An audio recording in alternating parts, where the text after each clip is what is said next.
Hi everyone, welcome to Navachaitanya competitions YouTube channel. Navachaitanya competitions చాలా క్వాలిటీతో కూడినటువంటి ఎగ్జామ్ సిరీసెస్ని అయితే కండక్ట్ చేస్తుంది. దాంతో పాటుగా క్విక్ రివిజన్ కోసం యూట్యూబ్లో వీడియో క్లాసెస్ కూడా తీసుకొని రావడం జరిగింది. అందులో భాగంగానే ఈరోజు మనము 8th క్లాస్ సోషల్ హిస్టరీలోని 5వ పాఠమైనటువంటి 1857 తిరుగుబాటు అనంతర పరిణామాలు అనేటువంటి టాపిక్ని మనం ఈరోజు డిస్కస్ చేద్దాం. మరి నవాబులు తమ అధికారాన్ని కోల్పోవడం. 18వ శతాబ్దపు మధ్యకాలం నుండి నవాబులు రాజులు ఆధిపత్యం బలహీనపడింది. వారు క్రమంగా తమ ఆధిపత్యాన్ని గౌరవాన్ని కోల్పోయారు. చాలా ఆస్థానాలలో బ్రిటిష్ రాజ ప్రతినిధులు నియమింపబడ్డారు. పాలకుల స్వేచ్ఛ హరింపబడింది. వారు సాయుధ దళాలను రద్దు చేయడం జరిగింది. అంతేకాకుండా వారి ఆదాయాలు భూభాగాలు దశల వారీగా తగ్గించబడ్డాయి. అనేక రాజకుటుంబాలు వారి ప్రయోజనాలను రక్షించుకోవడానికి కంపెనీతో సంప్రదింపులు జరపడానికి ప్రయత్నించారు. ఎగ్జాంపుల్, ఝాన్సీకి చెందిన రాణి లక్ష్మీబాయి తన భర్త మరణించిన తర్వాత తన దత్తపుత్రునికి తన రాజ్యాన్ని వారసునిగా గుర్తించాలని కంపెనీని కోరింది. అదేవిధంగా పీష్వా రెండో బాజీరావు దత్తపుత్రుడైనటువంటి నానా సాహెబ్ కూడా మరి రిక్వెస్ట్ చేసినాడు. ఏమని? తన తండ్రి మరణానంతరము వచ్చేటువంటి పింఛన్ను తనకు ఇవ్వవలసిందిగా అభ్యర్థించాడు. బట్ మరి బ్రిటిష్ వాళ్ళు ఏం చేసినారంటే తమ ఆధిక్యతను వాళ్ళ యొక్క సైనిక శక్తిని చూసుకొని వాళ్ళకు మాకేం కాదులే అన్నట్టుగా వాళ్ళు అభ్యర్థించినటువంటి అభ్యర్థనలను వీళ్ళు తిరస్కరించడం జరిగిందనమాట. మరి విలీనం చేసుకున్నటువంటి భాగాలలో అవధ్ అనేది చివరి భాగము. 1801లో ఈ అవధ్ పైన సైన్య సహకార పద్ధతిని బలవంతంగా రుద్దడం జరిగింది. బలవంతంగా సైన్య సహకార పద్ధతిని రుద్ది 1856లో దాన్ని స్వాధీనం చేసుకోవడం జరిగింది. ఆయా ప్రాంతాలు పరిపాలన సక్రమంగా లేదని, సరైన పరిపాలన జరగాలంటే బ్రిటిష్ పాలన అవసరమని జనరల్ డల్హౌసీ ప్రకటించడం జరిగింది. తర్వాత మొఘలాయుల వంశాన్ని ఎలా అంతం చేయాలా అని కంపెనీ పథకాలు వేయడం ప్రారంభించింది. కంపెనీ ముద్రించే నాణాలపైన మొఘల్ రాజు పేరు తొలగించబడింది. బహదూర్ షా జాఫర్ మరణాంతరం రాజకుటుంబ నివాసాన్ని ఎర్రకోట నుండి ఢిల్లీలోకి మరొక ప్రాంతం మార్చబడుతుందని గవర్నర్ జనరల్ డల్హౌసీ 1849లో ప్రకటించారు. బహదూర్ షా జాఫర్ మొఘల్ రాజులలో చివరివాడని, తన మరణాంతరం తర్వాత తన వారసులు ఎవరు కూడా రాజులుగా ప్రకటించబడరు, కేవలం వాళ్ళు యువరాజులుగా మాత్రమే ఉంటారు అని చెప్పేసి మనకు 1856లో గవర్నర్ జనరల్ కానింగ్ ప్రకటించడం జరిగింది. నెక్స్ట్, రైతులు సిపాయిలు. గ్రామీణ ప్రాంత రైతులు జమీందారులు అధిక పన్నులను కఠినమైన పన్ను వసూలు విధానాలను నిరసించారు. చాలామంది తమ రుణాలను వడ్డీ వ్యాపారస్తులకు తిరిగి చెల్లించలేకపోయారు. దీని ఫలితంగా తరతరాలుగా తాము సాగు చేస్తున్నటువంటి భూమిని కోల్పోయారు. కంపెనీ ఉద్యోగస్తులైన భారతీయ సైనికులు సైతం అసంతృప్తిగా ఉండుటకు కారణాలు ఉన్నాయి. వారి వేతనాలు భత్యాలు ఉద్యోగ నిబంధనలకు సంబంధించి వారు అసంతృప్తిగా ఉన్నారు. అంతేకాక నూతన పరిపాలనా అంశాలు వారి మత సున్నిత అంశాలను నమ్మకాలను ఉల్లంఘించాయి. చాలామంది ప్రజలు ఆ రోజులలో సముద్రాన్ని దాటితే తమ మతాన్ని కులాన్ని కోల్పోతామని భావించేవారు. అయితే 1824లో కొంతమంది సైనికులను కంపెనీ తరపున పోరాడటానికి సముద్ర మార్గం ద్వారా బర్మాకు వెళ్ళమని అన్నప్పుడు భూమార్గం ద్వారా వెళ్ళడానికి అంగీకరించారు. కానీ సముద్ర మార్గం ద్వారా వెళ్ళుటకు వాళ్ళు నిరాకరించడం జరిగింది. దీని కారణంగా వీరు కఠినంగా శిక్షించబడ్డారు. కానీ ఆ సమస్య అంతటితో పరిష్కరించబడలేదు. ఎవరైనా కొత్త వ్యక్తి కంపెనీ సైన్యంలో ఉద్యోగంలో చేరాలంటే అవసరమైనప్పుడు సముద్ర మార్గంలో వెళ్ళడానికి అంగీకరించాలని 1856లో కంపెనీ ఒక కొత్త చట్టాన్ని తీసుకొని రావడం జరిగింది. గ్రామీణ ప్రాంతాలలో జరుగుతున్న విషయాలపై కూడా సైనికులు ప్రతిస్పందించడం ప్రారంభించారు. వారిలో చాలామంది గ్రామీణ రైతు కుటుంబాల నేపథ్యం కలిగిన వారు. దీనికి కారణంగా రైతుల ఆగ్రహం సిపాయిలలో కూడా వేగంగా వ్యాపించడం జరిగింది. మరి సంస్కరణలకు ఎలా స్పందించారు? భారతీయ సమాజం సంస్కరించబడాలని బ్రిటిష్ వారు భావించారు.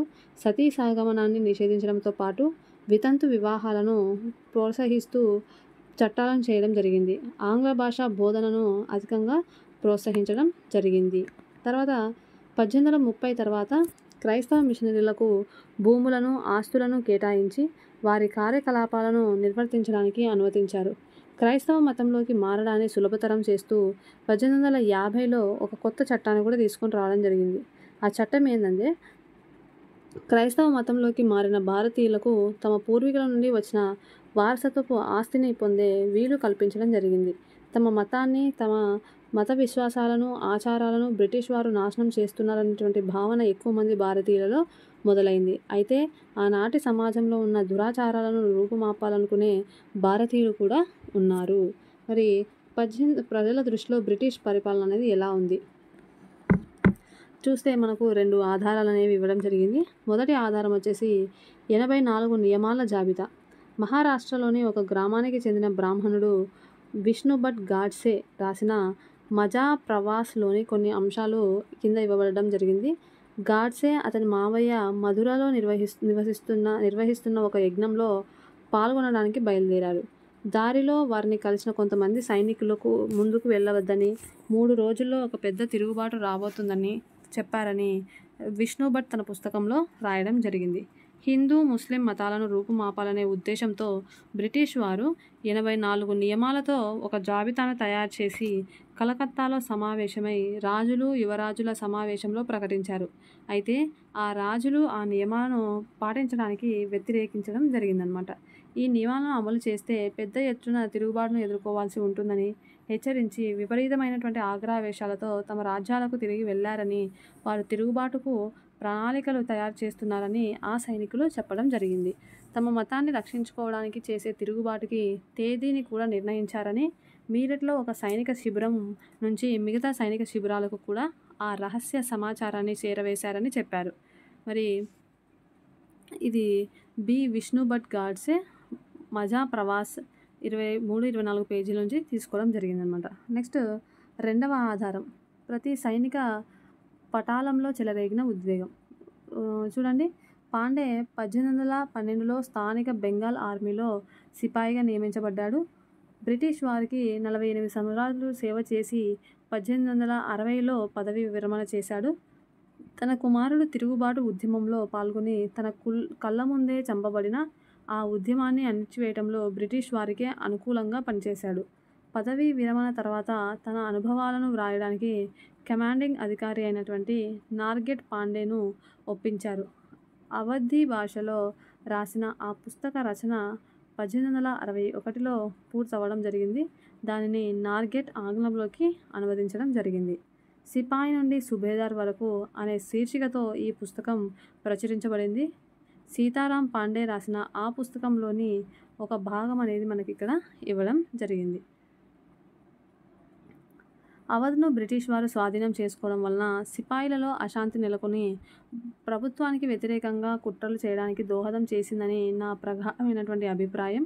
సైన్యం యొక్క ఆగ్రహాన్ని అంచనా వేయడానికి అవధ్ నవాబు, ఢిల్లీ సుల్తాన్ ప్రతినిధులు భారతదేశం అంతటా పంపబడ్డారు. విదేశీయులు తమ రాజుల పట్ల ఎంత క్రూరంగా ప్రవర్తించారో వివరిస్తూ సైనికుల మనోభావాలను ప్రభావితం చేశారు.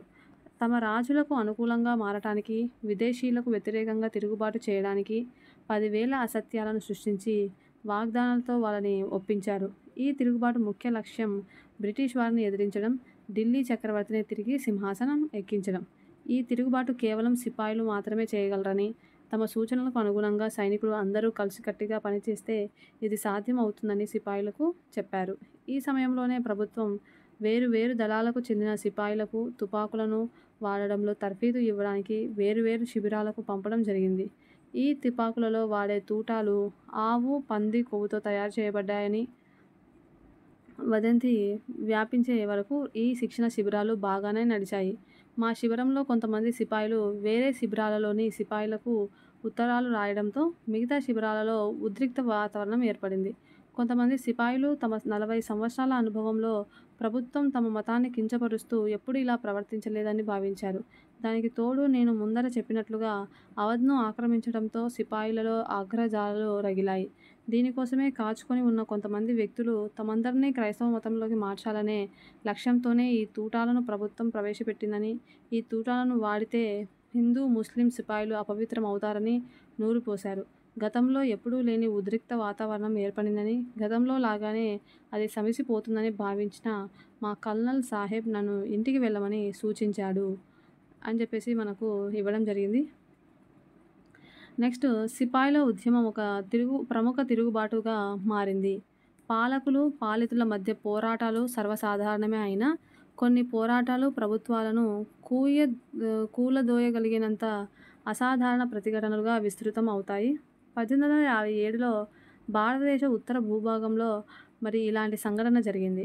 భారతదేశాన్ని ఆక్రమించి 100 సంవత్సరాలు పరిపాలించిన తర్వాత ఈస్ట్ ఇండియా కంపెనీ మే 1857లో ప్రారంభమైన ఒక భారీ తిరుగుబాటును ఎదుర్కోవాల్సి వచ్చింది. ఇది భారతదేశంలో కంపెనీ ఉనికినే ప్రమాదకరంగా పరిగణించింది. మీరట్లో మొదలై వివిధ ప్రాంతాలలో జరిగిన ఈ ఉద్యమం సమాజంలోని వివిధ వర్గాల నుండి ప్రజల పెద్ద సంఖ్యలో పాల్గొనడంతో ఒక పెద్ద తిరుగుబాటుగా మారింది. వలసవాదానికి వ్యతిరేకంగా 19వ శతాబ్దంలో జరిగిన ఈ సాయుధ తిరుగుబాటును ప్రపంచంలోనే అతిపెద్ద తిరుగుబాటుగా కొంతమంది అభివర్ణించారు.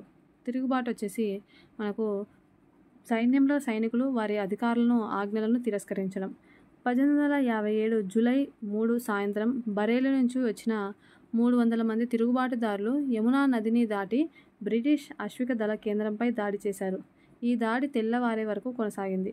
మంగల్ పాండే స్మారకార్థం భారత ప్రభుత్వం తపాలా స్టాంప్ని విడుదల చేయడం జరిగింది. ఫిరంగీలు అని ఎవరిని పిలుస్తారంటే విదేశీయులు, ఓకేనా, బ్రిటిష్ వారిని. ఈ పదం బ్రిటిష్ వారి పట్ల ధిక్కార వైఖరిని సూచిస్తుంది.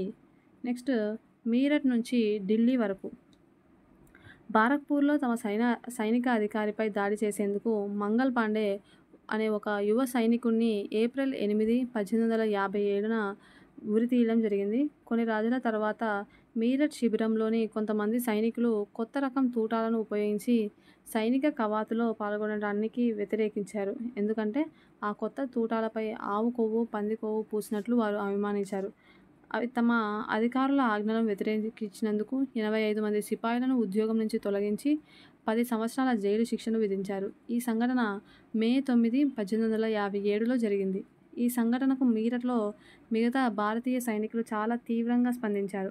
మే 10న భారతీయ సైనికులు మీరట్లోని జైలుకు వెళ్ళి జైలు శిక్ష పడిన సైనికులను విడుదల చేశారు. ఈ క్రమంలో వారు బ్రిటిష్ అధికారులపై దాడి చేసి వారిని హతమార్చారు. తుపాకులను, మందుగుండు సామాగ్రిని స్వాధీనం చేసుకొని బ్రిటిష్ అధికారులు ఇళ్ళు, ఆస్తులను తగలబెట్టి ఫిరంగీలపై యుద్ధాన్ని ప్రకటించడం జరిగింది. భారతదేశంలో బ్రిటిష్ వారి పాలనను అంతం చేయాలని సైనికులు నిశ్చయించుకున్నారు. అయితే బ్రిటిష్ వారికి బదులుగా భారతదేశాన్ని ఎవరు పరిపాలిస్తారు? ఈ ప్రశ్నకు సిపాయిలకు తోచిన సమాధానం మొఘల్ చక్రవర్తి అయినటువంటి బహదూర్ షా జాఫర్. సిపాయిలు మే 10న మీరట్లో బయలుదేరి తెల్లవారుజామున ఢిల్లీ చేరుకోవడానికి రాత్రంతా ప్రయాణించారు. వీరి రాక గుర్తించిన వార్తలు వ్యాపించడంతో ఢిల్లీలో ఉన్న సైనిక బెటాలియన్లు కూడా తిరుగుబాటుకు సన్నద్ధమయ్యాయి.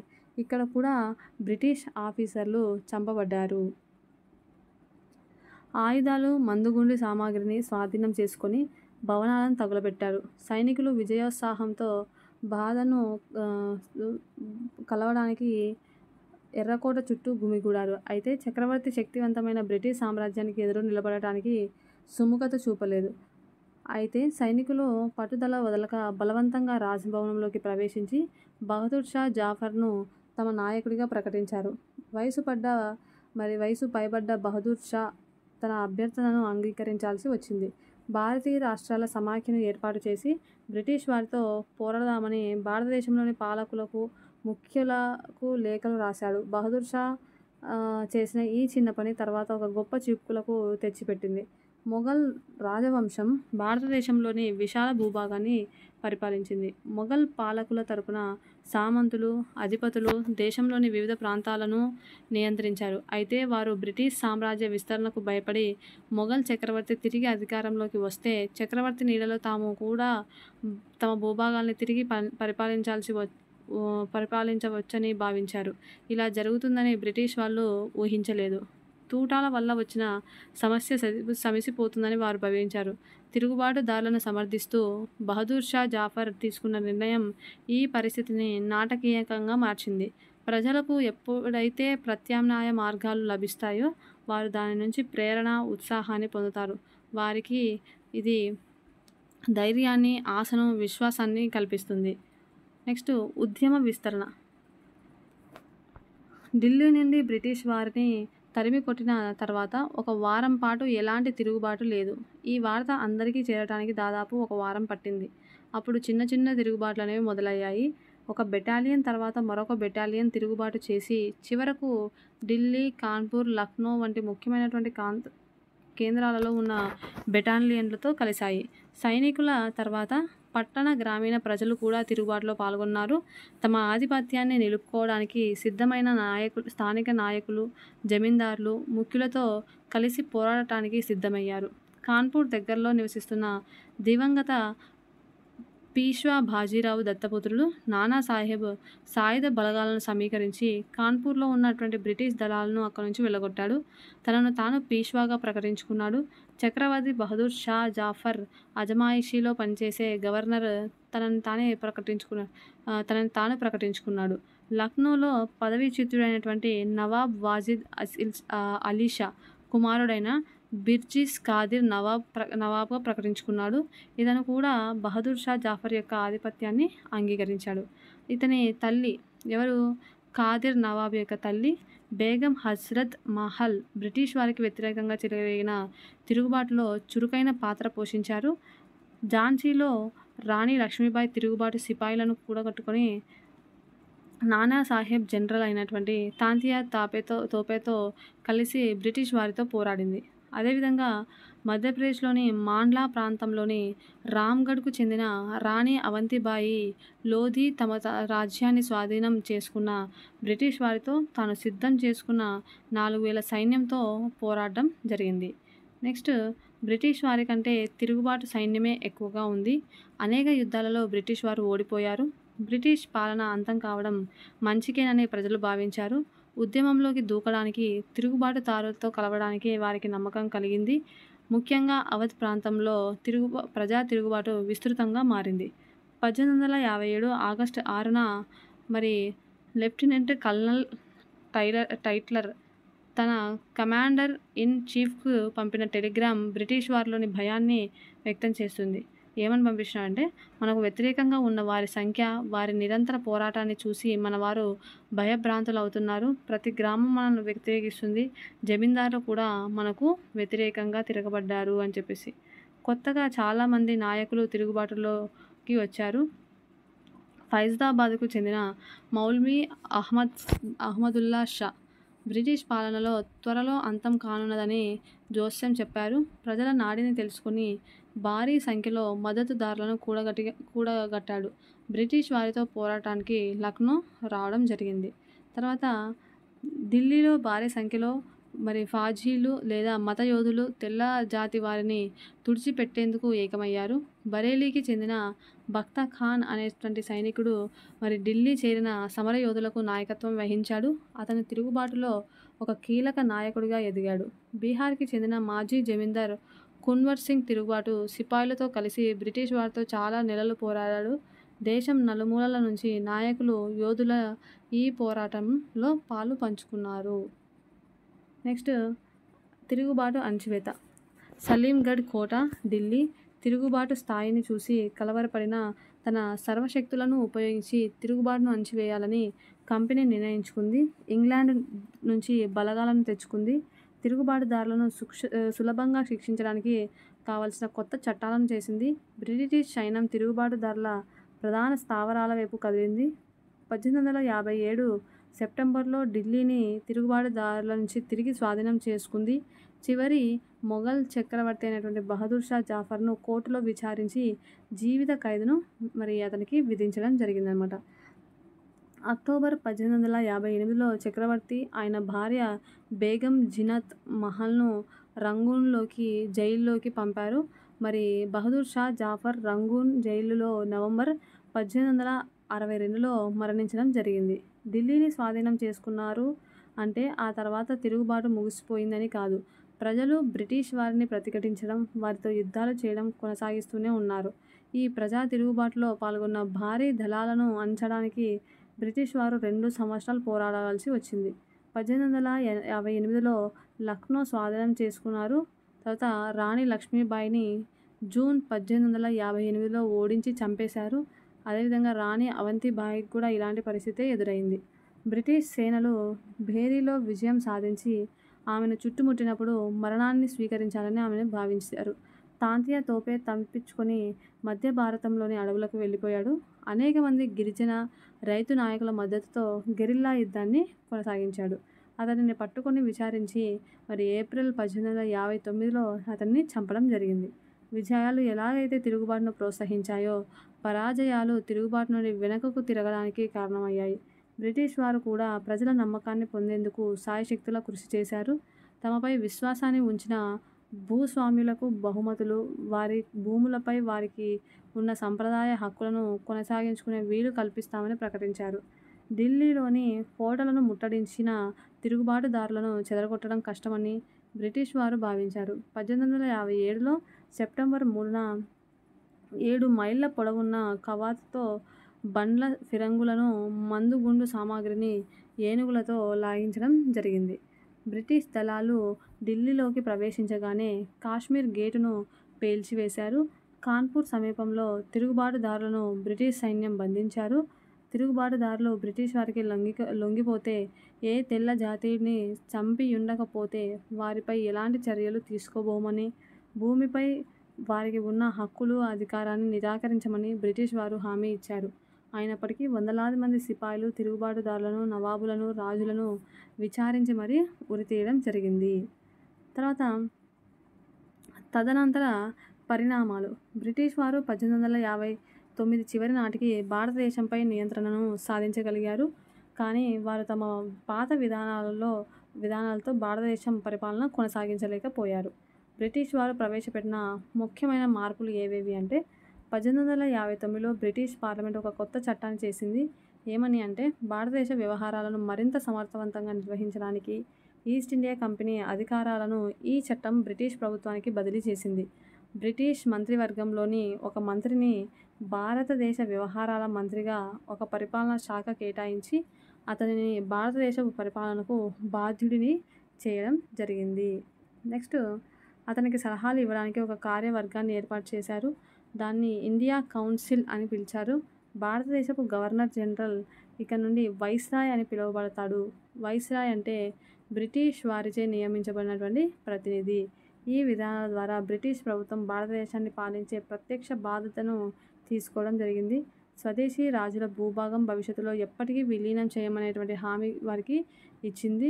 వారి రాజ్యాలను వారి వారసకులకు ఇచ్చుకోమని అనుమతించింది. అయితే వారి బ్రిటిష్ రాణిని తమ సార్వభౌమాధికారినిగా అంగీకరించాలి. ఆ విధంగా భారతీయ సంస్థానాలు బ్రిటిష్ ప్రభుత్వ విధేయాలుగా ఉండవలసిందిగా వచ్చింది. నెక్స్ట్ వచ్చేసి, సైన్యంలో భారతీయ సైనికుల నిష్పత్తిని తగ్గించి యూరోపియన్ సైనికుల నిష్పత్తి సంఖ్యను పెంచాలని నిర్ణయించారు. అవధ్, బీహార్, మధ్య భారతదేశం, దక్షిణ భారతదేశం నుంచి సైనికులను నియమించకుండా తర్వాత సిక్కులు, పఠాన్ల నుండి ఎక్కువ మందిని నియమించేలా నిర్ణయం తీసుకోవడం జరిగింది. ముస్లింలకు చెందిన భూములను, ఆస్తులను పెద్ద ఎత్తున జప్తు చేశారు. వారిని అనుమానంతోనూ శత్రువులుగాను చూశారు. తిరుగుబాటుకు ప్రధాన కారణం వీరే అని బ్రిటిష్ వారు భావించడం జరిగింది. నెక్స్ట్ వచ్చేసి, భారతీయ ప్రజలు మతపరమైన, సామాజిక ఆచారాలను గౌరవించాలని నిర్ణయించారు. భూస్వాములు, జమీందారులను సంరక్షించడానికి, వారి భూములపై వారి హక్కులకు భద్రత కల్పించడానికి విధానాలు రూపొందించబడ్డాయి. ఈ విధంగా చరిత్రలో 1857 తర్వాత ఒక కొత్త దశ అనేది ప్రారంభం అవ్వడం జరిగింది. కుర్దా తిరుగుబాటు. ఇది ఒక వివరణాత్మకమైన పరిశీలన. 1857 నాటికి తిరుగుబాటుకు చాలా సమయం ముందు 1817లో ఒడిస్సాలోని కుర్దా అనే ప్రదేశంలో ఇలాంటి సంఘటన జరిగింది. 19వ శతాబ్దం ప్రారంభంలోనే దేశంలోని వివిధ ప్రాంతాలలో బ్రిటిష్ వారిపై తిరుగుబాటు మొదలైంది. ఒడిస్సాకు ఆగ్నేయ భాగంలో 16వ శతాబ్దంలో ఏర్పడిన చిన్న రాజ్యం ఏదంటే కుర్దా. అది 19వ శతాబ్దపు ప్రారంభం నాటికి 105 కోటలు, 60 పెద్ద గ్రామాలు, 1109 చిన్న గ్రామాలుగా సారవంతమైన భూములు, జనాభాను కలిగి ఉంది. ఆనాటి రాజైన రాజా బీరకిషోర్ దేవ్ నిర్బంధం మీద మరాఠాకు 4 పరగణాలు, జగన్నాథ ఆలయ పర్యవేక్షణ, 14 సామంత రాజ్యాలను అప్పగించాల్సి వచ్చింది. జరిగిన నష్టానికి అతని కుమారుడు, వారసుడైన రెండవ ముకుంద్ దేవ్ కలత చెందాడు. మరాఠాలకు, ఆంగ్లేయులకు మధ్య వివాదాలు ఉన్నందున కోల్పోయిన భూభాగాలను, జగన్నాథ ఆలయంపై హక్కులను తిరిగి పొందడానికి అవకాశం ఉందని భావించి బ్రిటిష్ వారితో చర్చలు జరిపాడు. అయితే 1803లో ఒడిశాను ఆక్రమించిన తర్వాత అతనికి సహాయం చేయడానికి బ్రిటిష్ వారు మొగ్గు చూపలేదు. ఆ తర్వాత అతను ఒడిశాలోని కొంతమంది సామంత రాజులు, మరాఠాలతో జరిగిన రహస్య ఒప్పందంతో తన హక్కులను తిరిగి పొందడానికి ప్రయత్నించాడు. అయితే ఈ చర్య బ్రిటిష్ వారు అతన్ని తొలగించి అతని భూభాగాలను కలుపుకోవడానికి దారి తీసింది. అయితే ఉపశమనంగా ఇతనికి జగన్నాథ ఆలయ నిర్వహణ హక్కులను ఇవ్వడం జరిగింది. అతని పూర్వపు జమీందారీ ఆదాయంలో 10వ వంతును మంజూరు చేశారు. అతను పూరీలోనే నివాసం ఉండాలని నిర్దేశించారు. న్యాయబద్ధం కాని ఈ పరిష్కారం ఒడిశాలో నిరంకుశ విదేశీ పాలనకు నాంది పలికింది. ఈ సంఘటన 1817లో విదేశీ పాలనపై సాయుధ తిరుగుబాటుకు దారి తీయడం జరిగింది. నెక్స్ట్, కుర్దాను స్వాధీనం చేసుకున్న తర్వాత బ్రిటిష్ వారు ఆ భూభాగాలపై వారి పరిపాలనను ప్రారంభించారు. వారి విధానాలు రాజ్యంలోని పైక్స్ యొక్క జీవితాల్ని తీవ్రంగా ప్రభావితం చేసింది. ఈ చర్య ఆదాయం కోసం అసంబద్ధమైన పన్ను వాటిని వసూలు చేసే విధానాలపై తీవ్రమైన ప్రభావాన్ని చూపించింది. దీనివల్ల 1805 మరియు 1817లో మధ్య ప్రజల పెద్ద ఎత్తున కుర్దాను విడిచి వెళ్లారు. భూమి సామర్థ్యం, పంట దిగుబడి లేదా రైతుల చెల్లింపుల సామర్థ్యాలను తెలుసుకోకుండా బ్రిటిష్ వారు పన్నులను పెంచుతూనే ఉన్నారు. ఒడిశా ప్రకృతి విపత్తులకు ఎక్కువగా లోనవుతుంది. ఇలాంటి ప్రకృతి విపత్తులు సంభవించిన సందర్భాలలో కూడా ఎలాంటి కనికరం చూపించలేదు. అంతేకాక పన్నులు చెల్లించమని వారి భూములను బెంగాల్కు చెందిన రెవెన్యూ అధికారులకు, మారకందారులకు, అంటే వీళ్ళని సెక్యులేటర్స్ అంటారు, వాళ్ళకు అమ్మేయడం జరిగిందనమాట. ఓకే. తిరుగుబాటు ఒడిశాలోని దక్షిణ వాయువ్య ప్రాంతాలకు వ్యాపించడంతో కటక్, కుర్దా మధ్య సమాచార వ్యవస్థను నిలిపివేయడానికి బక్షీ, అతని సన్నిహితుడైనటువంటి కృష్ణచంద్ర భ్రమరావర్ రాయ్ ప్రయత్నించారు. పైక్స్ ఆధీనంలోని ఆ ప్రదేశాన్ని చేజిక్కించుకోవడానికి పరిస్థితిని చక్కదిద్దడానికి మేజర్ జనరల్ మార్టిన్ డేల్ను పంపారు. అదే సమయంలో బక్షీ, అతని అనుచరులను బంధించిన వారికి బహుమతులు ప్రకటించారు. తదుపరి చర్యలలో వందల కొద్దీ పైక్స్ చంపబడ్డారు. కొంతమంది దట్టమైన అడవుల్లోకి తప్పించుకున్నారు. కొంతమంది క్షమాభిక్ష తీసుకుని ఇళ్లకు తిరిగి వెళ్లారు. ఈ విధంగా ఆ తిరుగుబాటు మే 1817 నాటికి అదుపులోకి వచ్చింది. మే 1825లో తను లొంగిపోయే వరకు బక్షీ జగబంధు కుజుంగ్ రాజు వంటి అత్యంత విధేయులు, బలవంతులైన పైక్స్ సహాయంతో తిరుగుబాటును కొనసాగించారు. తమ వైపు నుండి కుర్దా ప్రజలపై దయ, సహనంతో మెలిగేటట్లుగా బ్రిటిష్ వారు శాంతి ఒప్పందాన్ని చేసుకున్నారు. ఉప్పు ధర తగ్గించబడింది. పోలీసు న్యాయ వ్యవస్థలో అవసరమైన సంస్కరణలు చేశారు. లంచగొండులైనటువంటి రెవెన్యూ అధికారులను తొలగించి గతంలోని భూస్వాములకు వారి భూములను తిరిగి అప్పజెప్పారు. కుర్దా రాజు యొక్క కుమారుడు 3వ రామచంద్ర దేవును పూరికి వెళ్ళడానికి అంగీకరించి 24,000 రూపాయలు భరణంతో జగన్నాథ ఆలయ పర్యవేక్షణ బాధ్యతలు అప్పజెప్పారు.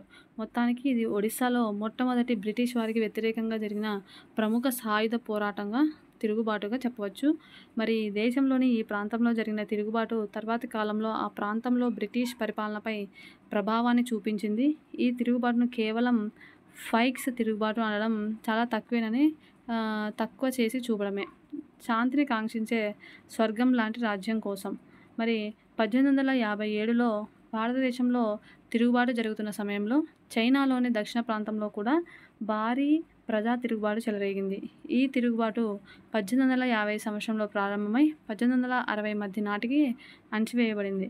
హాంగ్ జియు క్వాన్ నాయకత్వంలో వేలాది మంది కార్మికులు, పేద ప్రజలు శాంతిని కాంక్షించే స్వర్గం లాంటి రాజ్య స్థాపన కోసం ఉద్యమించారు. దీనినే తైపింగ్ తిరుగుబాటు అని కూడా పిలుస్తాం. హాంగ్ జియు క్వాన్ క్రైస్తవ మతంలోకి మారి చైనాలోని సాంప్రదాయక మతాలైన బౌద్ధ మతం, కన్ఫ్యూషనిజం లాంటి మతాలను వ్యతిరేకించాడు. క్రైస్తవ మతాన్ని ఆచరిస్తూ స్వంత ఆస్తులు లేకుండా, సామాజిక అసమానతలు లేని, స్త్రీ పురుష భేదాలు లేని, నల్లమందు, పొగాకు, మద్యం, జూదం, వ్యభిచారం, బానిసత్వాన్ని నిషేధించే రాజ్యాన్ని స్థాపించాలని తైపింగ్ తిరుగుబాటుదారులు కోరుకున్నారు. చైనాలో కార్యకలాపాలు నిర్వహిస్తున్న బ్రిటిష్, ఫ్రెంచ్ సాయుధ దళాలు క్వింగ్ వంశస్థుడైన చక్రవర్తికి ఈ తైపింగ్ తిరుగుబాటును అణచివేసేందుకు సహాయం చేయడం జరిగింది. లక్నోలోని రెసిడెన్సీ భవన శిథిలాలు జూన్ 1857లో తిరుగుబాటుదారులలో రెసిడెన్సీని ముట్టడించడం ప్రారంభమైంది. అక్కడి భవనాలలో బ్రిటిష్ మహిళలు, పురుషులు, పిల్లలు పెద్ద సంఖ్యలో నివసిస్తున్నారు. తిరుగుబాటుదారులు ఆ భవనాన్ని చుట్టుముట్టి బాంబులతో, తుపాకీ గుండ్లతో దాడి చేశారు.